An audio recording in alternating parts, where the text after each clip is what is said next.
Exercise सोबत आपल्याला काही प्रिकॉशन पण घ्यायला लागते. असं नाही की एक्सरसाइज झाली की मग आपण काही करू शकतो असं नसते.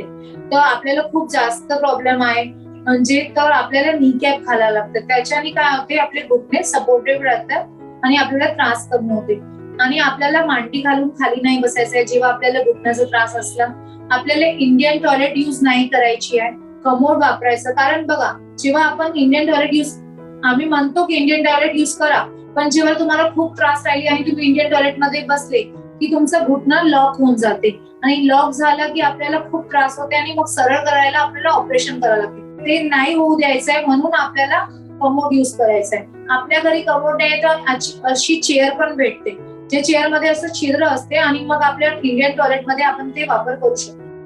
आणि त्याच्याऐवजी आपल्याला घरी थोडासा व्यायाम करायचे आहे, दोन टाइम, आणि चालायचं पण आहे थोडं थोडं. आणि मेन तर म्हणजे काय, डाएट पर ध्यान द्यायचं आहे, म्हणजे चांगलं खाणं. आणि त्याच्याऐवजी अजून एक की आपल्याला हे लक्षात द्यायचं आहे की कॅल्शियम त्याच्यामध्ये खूप जास्त असते, त्याच्या इंटेक जास्त गेलं